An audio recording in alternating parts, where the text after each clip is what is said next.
하버드 대학교 최고의 강당, 그날의 충격적인 진실이 마침내 폭로되었습니다. 수백 명의 청중들이 지켜보는 가운데 작은 체구의 동양인 소녀가 단상 위에 섰습니다.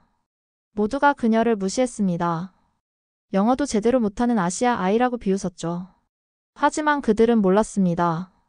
IMF의 비극 속에서 부모를 잃고 미국으로 입양된 이 소녀의 진정한 정체를, 그리고 그날 그녀가 만들어낼 기적 같은 반전을. 강당은 순식간에 침묵에 빠졌습니다. 오만했던 백인 교수진들의 얼굴이 창백해졌고 방금 전까지 비웃던 학생들은 고개를 떨구었습니다. 도대체 그날 그 자리에서 무슨 일이 있었던 걸까요? 한국의 작은 소녀는 어떻게 미국 최고의 엘리트들을 침묵하게 만들었을까요? 가슴 뭉클한 그 이야기 지금 시작합니다. 안녕하세요. 저는 보스턴 브라이튼 고등학교의 교감 마이클 브라운입니다. 오늘 저는 우리 학교를 완전히 바꿔놓은 한국 소녀의 이야기를 전해드리려 합니다. 1997년 겨울 한국은 IMF 외환위기로 큰 혼란에 빠져 있었습니다. 수지의 아버지는 사업 실패로 모든 것을 잃었고 어머니와 함께 교통사고로 세상을 떠났죠. 고아가 된 5살 수지는 미국의 한 입양기관으로 보내졌습니다. 입양기관의 면접관은 수지를 보며 고개를 저었습니다. 한국 아이들은 미국에서 적응하기 힘들어요. 언어도 안 되고 문화적 차이도 크고 게다가 아시아계에 대한 편견도 심하죠. 하지만 브라운 부부는 달랐습니다. 그들은 수지의 눈빛에서 특별한 무언가를 발견했다고 했죠. 이 아이는 반드시 큰 사람이 될 거예요.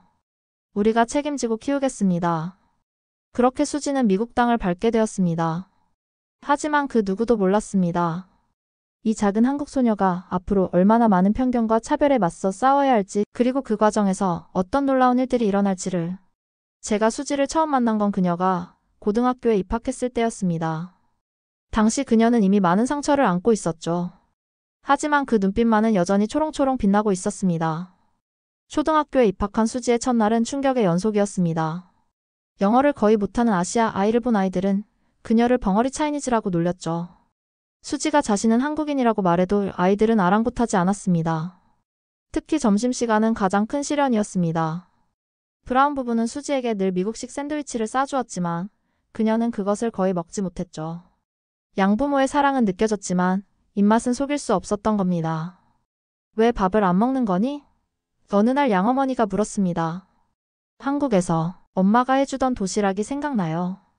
그날 저녁 브라운 부인은 컴퓨터로 한국 도시락 만드는 법을 찾아보았습니다. 서툴지만 정성껏 김밥을 만들었고 다음날 수지의 도시락 통에는 처음으로 한국 음식이 담겼죠. 놀라운 일은 그때부터 시작되었습니다. 수지의 도시락을 본 반 친구들의 반응이 달라진 것입니다. 처음에는 이상한 냄새라며 놀리던 아이들이 호기심을 보이기 시작했습니다. 이건 뭐야? 맛있어 보인다. 나도 한 조각만 먹어볼래. 브라운 부인은 점점 더 많은 김밥을 만들기 시작했습니다. 수지는 이제 점심시간마다 친구들과 도시락을 나누어 먹었죠. 한국 음식을 통해 처음으로 친구들과 진정한 교감을 나눈 것입니다. 우리 엄마가 알려준 건데 김밥 안에는 5가지 색이 들어가야 해. 그래야 오방색이 된대. 건강에도 좋고. 수지는 서툰 영어로 한국 음식과 문화를 설명했고 아이들은 호기심 어린 눈으로 그녀의 이야기를 들었습니다. 점차 그녀의 영어는 나아졌고 친구들도 늘어갔죠. 4학년 문화축제 날 브라운 부인은 대형 김밥을 준비해왔습니다. 반 아이들이 모두 함께 둘러앉아 김밥을 만들었죠. 처음에는 서툴게 만들던 아이들도 점점 익숙해져갔고 축제는 대성공이었습니다. 이게 바로 코리안 푸드 파워야. 반장이던 제시카가 외쳤습니다. 그날 이후 수지는 더 이상 벙어리 차이니즈가 아닌 우리 반의 자랑스러운 코리안 친구가 되었습니다. 운동장에서도 아이들이 먼저 다가와 말을 걸었고 수지의 영어 실력도 빠르게 늘어갔죠. 하지만 이것은 시작에 불과했습니다. 중학교에 진학하면서 수지는 더 큰 시련을 맞닥뜨리게 됩니다. 사춘기 특유의 정체성 혼란과 함께 자신의 뿌리에 대한 깊은 고민이 시작된 것입니다. 중학교 진학 후 수지는 깊은 고민에 빠졌습니다. 거울 속 자신의 모습을 바라보며 끝없이 물음을 던졌죠. 나는 누구지? 한국인? 미국인? 사춘기의 시작과 함께 정체성의 혼란이 찾아온 것입니다. 양부모님은 수지를 너무나 사랑했지만 그들도 채워줄 수 없는 공허함이 있었습니다. 특히 중학교 역사 시간에 한국전쟁을 배우면서 수지의 마음은 더욱 복잡해졌죠. 선생님, 한국전쟁 때 미군이 남한을 도운 것은 단순히 공산주의 확산을 막기 위해서였나요? 아니면 다른 이유도 있었나요? 수지의 질문에 역사 선생님은 당황했습니다. 교과서에는 나오지 않는 깊이 있는 질문이었기 때문이죠. 그날 이후 수지는 도서관에서 한국 관련 책을 찾아 읽기 시작했습니다. 그러던 어느 날 학교 다문화 축제에서 큰 사건이 일어났습니다. 백인 학생들이 한복을 입고 부적절한 장난을 치는 것을 본 것입니다. 그들에게 한복은 그저 이국적인 의상, 놀이의 도구일 뿐이었죠. 그건 잘못된 거야. 처음으로 수지가 목소리를 높였습니다. 한복은 우리의 역사이고 문화야. 장난감이 아니라고. 교실이 조용해졌습니다. 수지의 눈에서는 눈물이 흘렀지만 목소리는 단단했습니다. 그녀는 즉석에서 한복의 의미와 한국의 예절 문화에 대해 설명하기 시작했죠. 놀랍게도 진지하게 귀를 기울이는 친구들이 하나둘 늘어났습니다. 특히 흑인 학생들은 자신들도 겪었던 문화적 차별에 대해 이야기하며 수지를 지지했죠. 이 사건을 계기로 수지는 학교에서 문화의의 동아리를 만들었습니다. 다양한 문화권의 학생들이 모여 서로의 이야기를 나누는 모임이었죠. 한국의 역사와 문화를 알리는 일은 이제 수지에게 자부심이 되었습니다. 우리나라는 5천년의 역사를 가진 나라야. 한글은 세계에서 가장 과학적인 문자 중 하나고 한국 전통 음악은 자연과 인간의 조화를 추구하지. 양부모님도 변화하기 시작했습니다. 집에 태극기를 걸었고 주말이면 함께 한국 드라마를 보기 시작했죠. 브라운 부인은 이제 김치까지 직접 담그게 되었습니다. 우리 딸이 2개의 문화를 가진 것은 축복이야. 넌 두 나라의 가장 좋은 것을 배울 수 있는 특별한 아이란다. 양아버지의 이 말은 수지의 마음을 크게 위로했습니다. 자신의 정체성은 하나만 선택해야 하는 것이 아니었죠. 한국인이면서 동시에 미국인으로 살아갈 수 있다는 깨달음을 얻은 것입니다. 그러나 고등학교에 진학하면서 수지는 더 큰 도전에 직면하게 됩니다. 실력으로 인정받았음에도 불구하고 인종적 편견 때문에 겪어야 했던 부당한 차별이 그녀를 기다리고 있었기 때문입니다. 고등학교에 입학한 수지는 처음으로 진정한 벽에 부딪혔습니다. 전교 1등급의 성적에도 불구하고 그녀는 학교 대표 자격을 번번이 거절당했죠. 특히 캐럴라인 피터슨 교감은 노골적인 편견을 보였습니다. 아무리 성적이 좋아도 내가 학교를 대표하기는 어려워. 프린스턴 입학처장이 우리 학교를 방문할 때는 명문가 출신의 토박이 학생이 필요하거든. 수지는 주먹을 꽉 쥐었습니다. 그날 밤 그녀는 처음으로 입양 서류를 다시 펼쳐보았죠. 친부모의 흔적을 찾아보고 싶었던 겁니다. 하지만 서류 속에서 발견한 것은 뜻밖이었습니다. 그녀의 친아버지는 서울대학교 공대를 수석으로 졸업한 엔지니어였고 어머니는 음악대학 출신의 피아니스트였던 것입니다. IMF 외환위기가 아니었다면 그들은 분명 훌륭한 부모가 되었을 텐데. 이 발견은 수지에게 새로운 용기를 주었습니다. 다음 날 그녀는 교감실을 찾아갔죠. 제가 명문가 출신이 아니란 말씀이신가요? 제 친아버지는 서울대 수석 졸업생이셨고 어머니는 음악가셨어요. 그리고 지금의 제 양부모님도 자랑스러운 제 가족입니다. 더 이상 차별받고 싶지 않아요. 당당한 수지의 모습에 피터슨 교감은 말문이 막혔습니다. 하지만 진짜 시험은 그때부터였습니다. 전국 학생 경시대회 예선에서 수지는 1위를 차지했지만 교감은 다른 학생을 본선 대표로 내세우려 했습니다. 이 소식을 들은 브라운 부부는 처음으로 분노했죠. 우리 딸이 실력으로 이긴 자리를 뺏는다면 언론에 이 사실을 알리겠습니다. 인종차별은 더 이상 용납될 수 없어요. 결국 수지는 본선에 나가게 되었고 그 자리에서 놀라운 연설을 했습니다. 저는 한국인이면서 미국인입니다. 두 나라의 문화와 지혜를 모두 가진 것이 저의 자랑스러운 정체성이에요. 더 이상 어느 한쪽을 선택하라고 강요하지 마세요. 우리는 서로의 다름을 인정하고 배우면서 함께 성장할 수 있습니다. 그녀의 연설은 전국대회에서 최고 점수를 받았고 여러 언론에서 보도되었습니다. CNN까지 그녀의 이야기를 다큐멘터리로 제작하겠다고 나섰죠. 피터슨 교감은 결국 수지 앞에서 고개를 숙였습니다. 내가 잘못했다. 너의 실력과 용기에 깊은 감명을 받았어. 하지만 수지의 도전은 여기서 끝나지 않았습니다. 대학 진학을 앞두고 그녀는 더 큰 난관에 부딪히게 됩니다.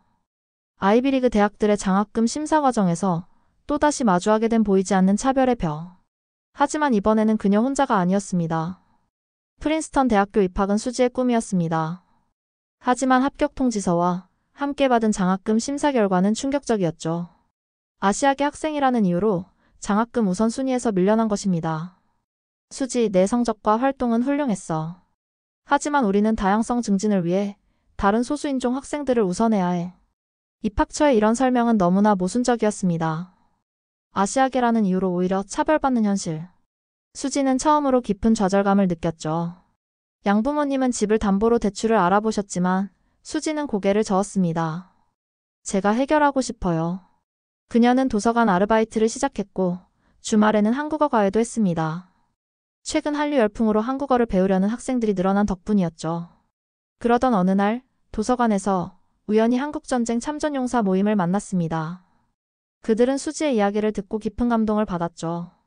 우리가 젊은 시절 피 흘려 지켰던 한국이 이렇게 훌륭한 이세를 키워냈구나.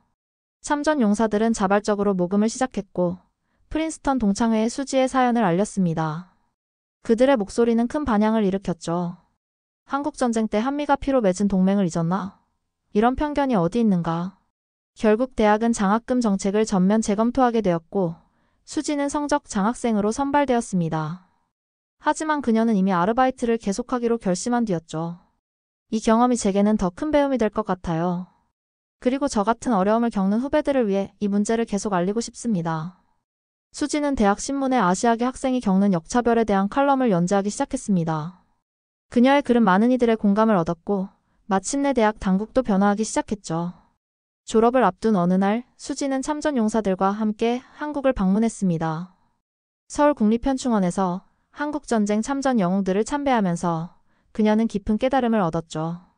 제 뿌리는 여기 있었네요. 그리고 한미 양국의 우정도. 이제는 제가 그 가교가 되어야겠습니다. 대학 졸업을 앞두고 수지는 뜻밖의 연락을 받았습니다. 그녀의 칼럼을 읽은 뉴욕타임스 편집장이 특별 인터뷰를 요청한 것입니다.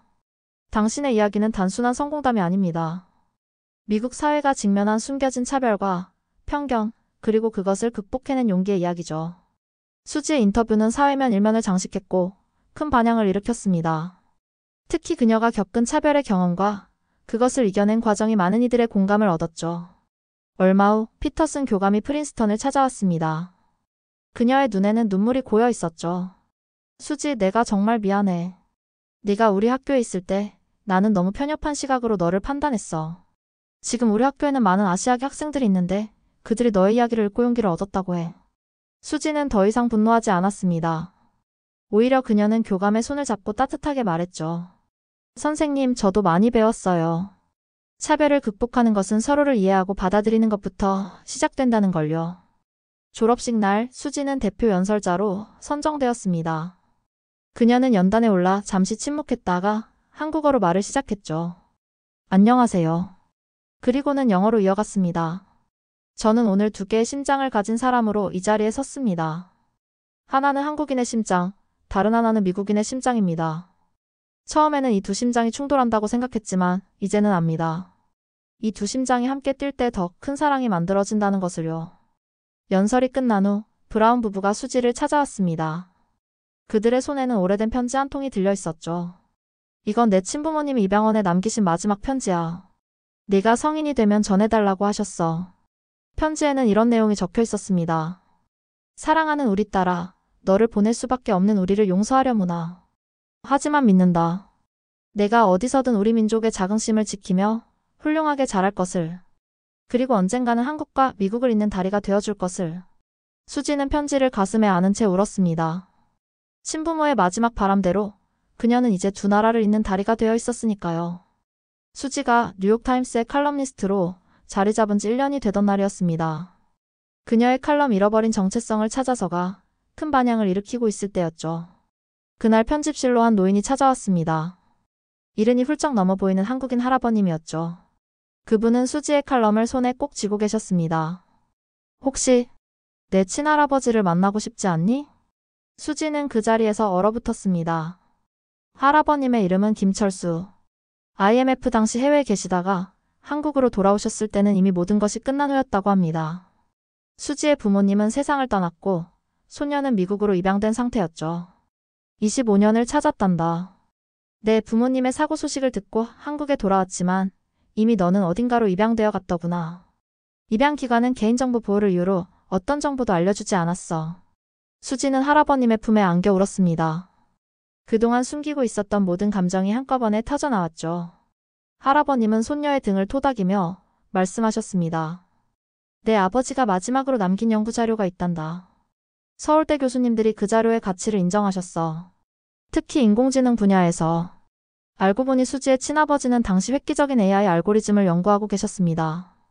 IMF로 인한 자금 부족으로 연구를 완성하지 못한 채 세상을 떠나셨지만 그 연구의 기초가 지금도 서울대 연구실에 보관되어 있었던 것입니다. 수지는 아버지의 연구실을 찾았습니다. 먼지 쌓인 서류들 속에서 발견한 것은 단순한 연구 자료가 아니었습니다. 거기에는 아버지의 꿈과 희망이 담겨 있었죠. 인공지능은 인간의 삶을 더 풍요롭게 만들어야 한다. 특히 소외된 이들에게 더 많은 기회를 제공해야 한다. 수지는 결심했습니다. 자신의 글쓰기 능력과 아버지의 연구를 결합해 새로운 프로젝트를 시작하기로 한 것입니다. 그것은 AI를 활용해 전 세계 입양아들이 자신의 뿌리를 찾을 수 있도록 도와주는 플랫폼이었습니다. 아버지의 꿈을 제가 이어가겠습니다. 기술로 사람을 돕는다는 그 순수한 마음을. MIT의 기술진들이 이 프로젝트에 자발적으로 참여했고 구글의 지원도 이어졌습니다. 한국의 IT 기업들도 적극적으로 나섰죠. 그들은 수지의 이야기에서 깊은 감동을 받았다고 했습니다. 1년 후 루츠커넥트라는 이름의 플랫폼이 런칭되었습니다. AI 기술을 활용해 전 세계 입양 기록들을 분석하고 DNA 정보와 매칭해 잃어버린 가족을 찾아주는 시스템이었죠. 첫 달에만 100건이 넘는 가족 상봉이 이루어졌습니다.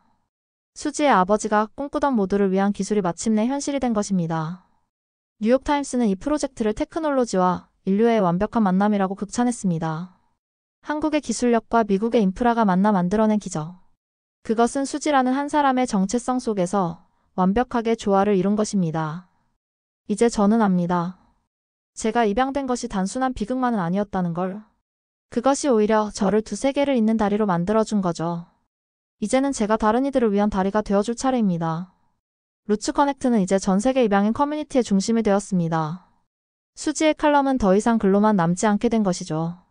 그것은 이제 수많은 사람들의 인생을 직접적으로 변화시키고 있습니다. 루츠커넥트의 성공 이후 수지에게 뜻밖의 소식이 전해졌습니다.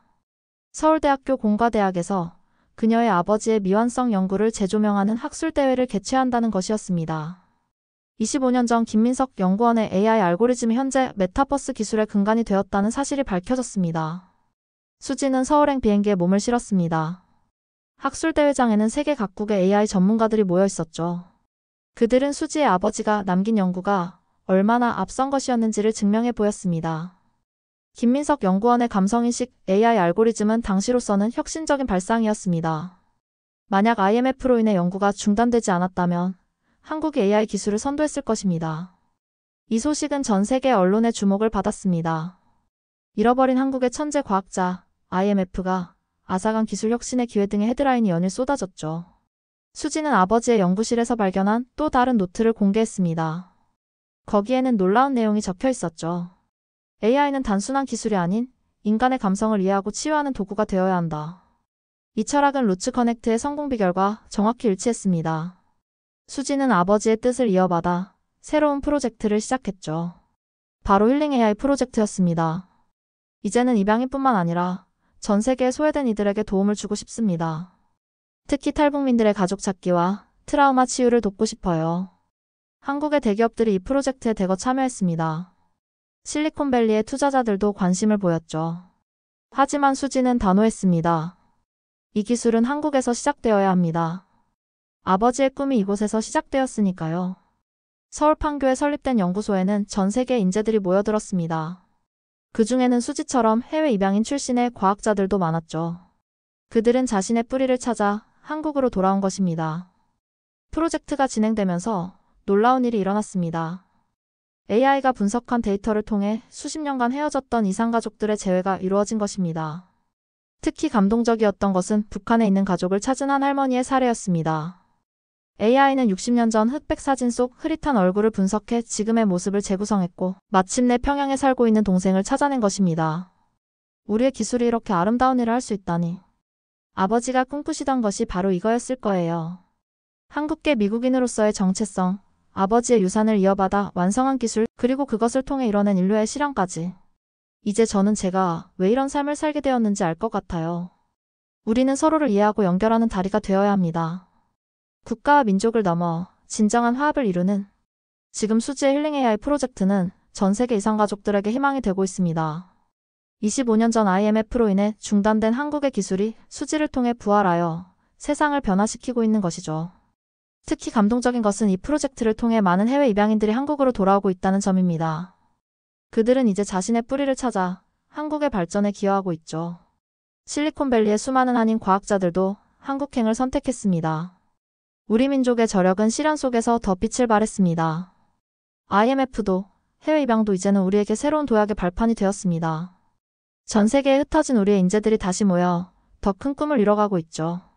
수지는 이제 단순한 성공 신화가 아닌 한국의 과거와 현재 그리고 미래를 잇는 상징이 되었습니다. 그녀의 이야기는 우리에게 묻고 있습니다. 우리가 가진 잠재력이 얼마나 큰지 그리고 그것을 어떻게 인류의 행복을 위해 사용할 수 있는지를. 이런 감동적인 사연을 보내주신 마이클 브라운 교감 선생님께 진심으로 감사드립니다. 한 소녀의 아픔이 세상을 변화시키는 희망이 되었고 한국인의 꿈이 전 세계인의 꿈이 되어가고 있습니다. 이제는 우리가 자부심을 가져야 할 때입니다. K-팝, K-드라마를 넘어 이제는 K-기술, 더 나아가 K-정신의 시대가 왔습니다. 우리의 기술과 정신이 전 세계인의 마음을 치유하고 있으니까요. 여러분의 좋아요와 구독은 저희에게 큰 힘이 됩니다. 알림 설정도 꼭 해주시고 주변 분들과도 이 감동을 나누어 주세요. 여러분의 소중한 사연도 기다리고 있습니다. 그리고 소개해드린 이 사연의 의견도 댓글로 남겨주세요. 다음 편에서는 또 다른 감동적인 이야기로 찾아뵙겠습니다. 시청해주셔서 감사합니다.